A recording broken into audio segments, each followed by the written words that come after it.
Hello,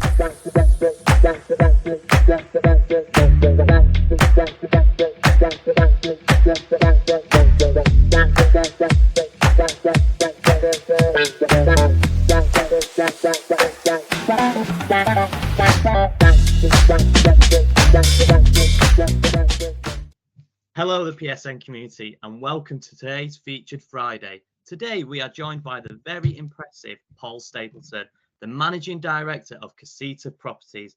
Welcome, Paul. How are you? Very good, thank you, and thanks for inviting me on. Not a problem. So, could you tell our lovely viewers what is it that you do?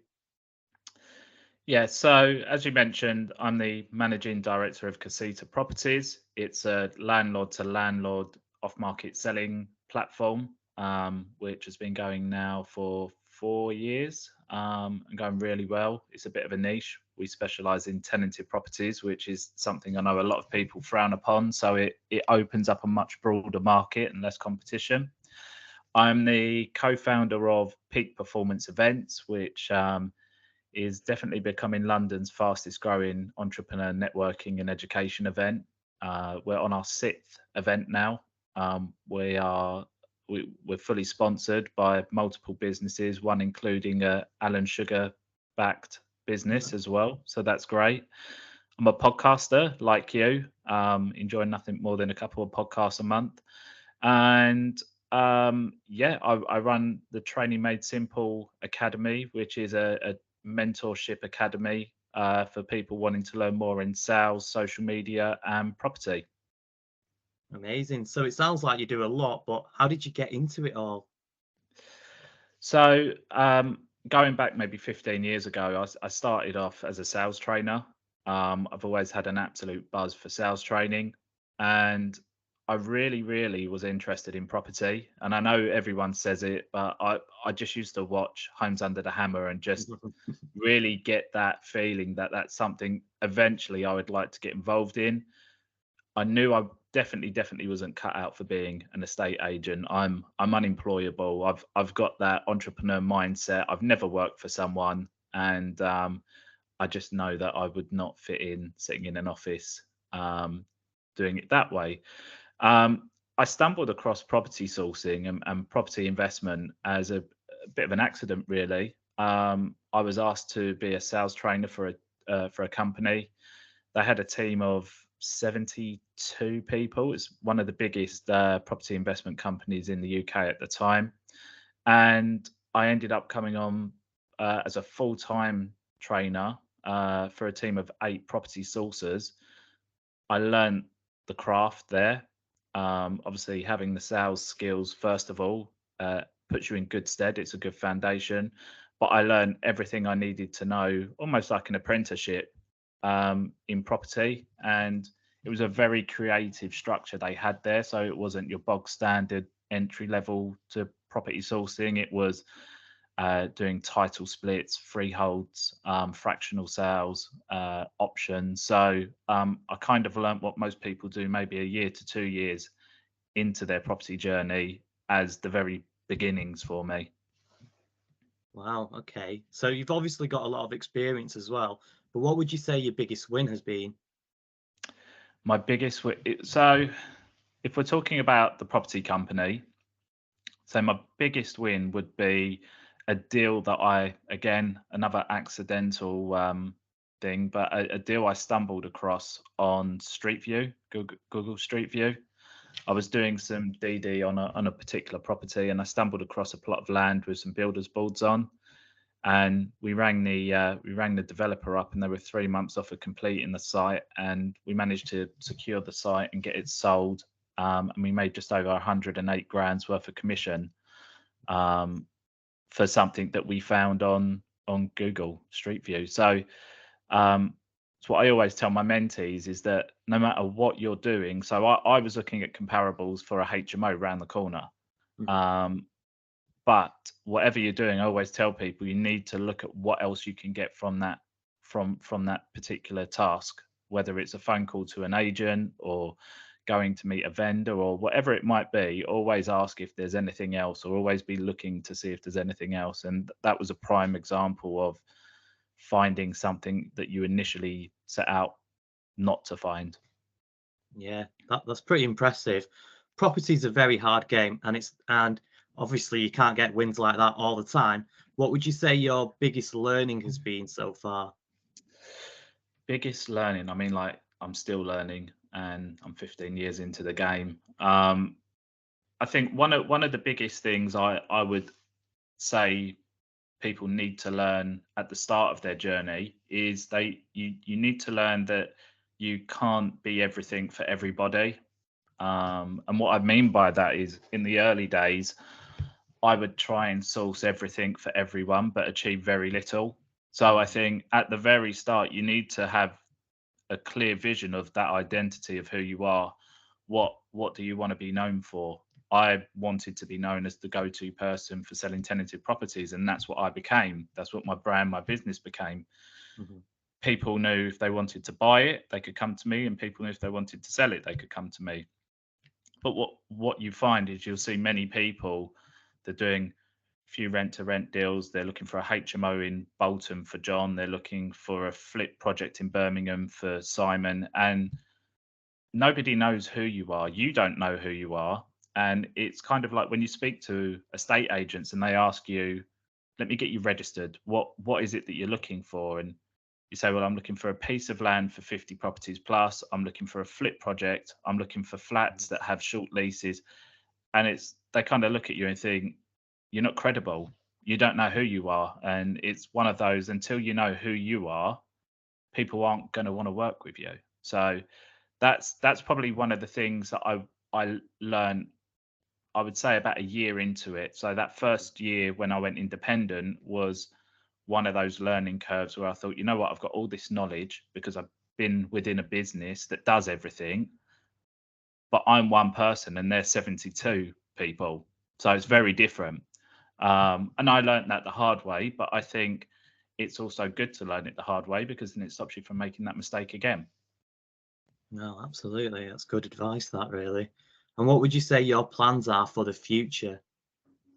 For the future, well, we've got the events company, which has grown hugely over the last year. To think we did our first event in my office for 70 people, calling in friends and favors and everything, and now we're in central London, 250 attendees on the night, all paying guests, having speakers like Rob Moore. At our last event, we've had Mark Wright, who won The Apprentice. Next event in November, we've got Shah Wasman, MBE, who is the life coach for Chris Eubank. We've got Daniel Priestley, who's one of the most well-known and, for me, one of the best-rated authors out there for lead generation and marketing.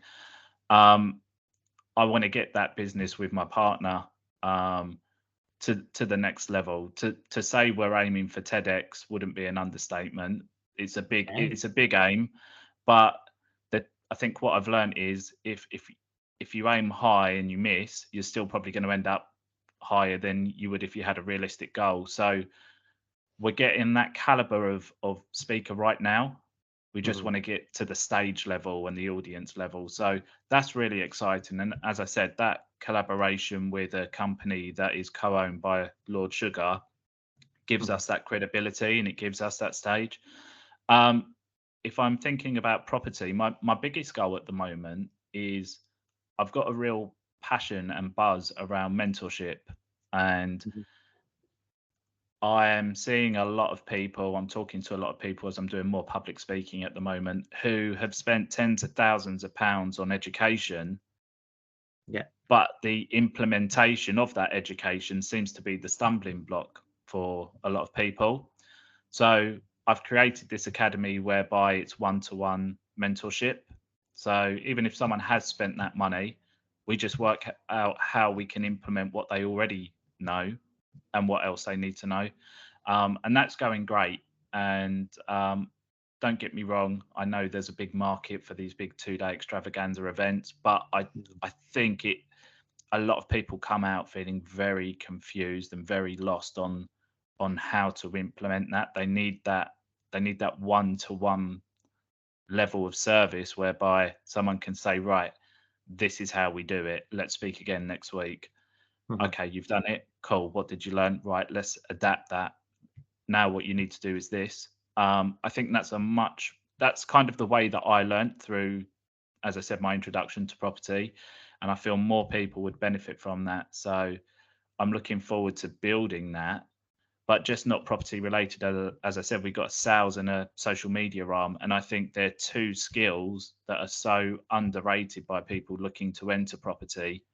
Mhm. Um, that is the difference for me, having a good sales knowledge and also having a good idea on how to promote yourself on socials, to having proper success in this business and not doing 2.5, 3 grand deals a month, but actually making it into a proper business that turns over 40, 50 grand a month.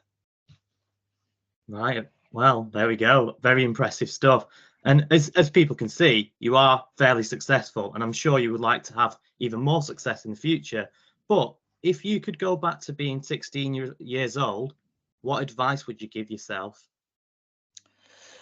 I would, and look, I've got two young girls now, and one's at school, the next one's about to start school, and I was pretty big on choosing the right school, and we gave a school a go, and it didn't quite work out, and I've moved them into private education now, and the difference that you see within those two different types of schools is huge. One around the circle of people that they're with, the values that those people have, and more importantly, the level of teaching and also the accountability that they have at the school, for everyone to succeed as well.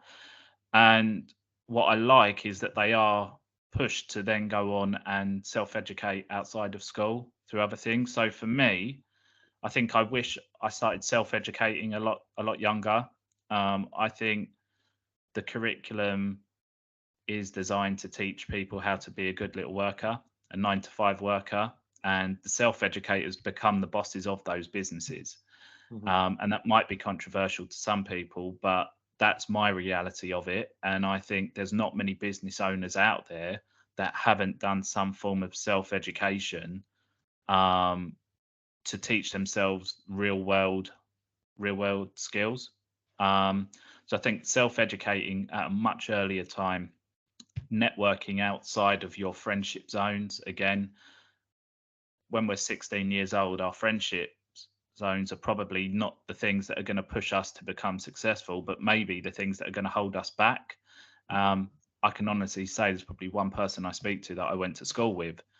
That's not to say that I don't have anything in common with those other people, but my time is so precious now that any time I spend outside of my business needs to be around people that push me and aspire to do better and want more. So yeah, I think build a network and self-educate from a very young age is That's definitely really what I good. would advise myself. I was going to say that's really good advice. So, in terms of self-education, what are you talking about in terms of like sales, for example? Is that something that you were thinking? I suppose it depends what route you want to go down. And I think unless you're thinking of becoming a doctor or a solicitor, Mhm. having to go down the formal route of education is not always the best thing. I think being taught business by someone who's been stuck in a university teaching for the last 20 years isn't necessarily the best person to teach you business, because they're not out there in the real world experiencing what business is in the current climate right now. Mhm. But get yourself to a networking event and meet someone who likes you and would be happy to take you under their wing and take you for lunch and you can pick their brains.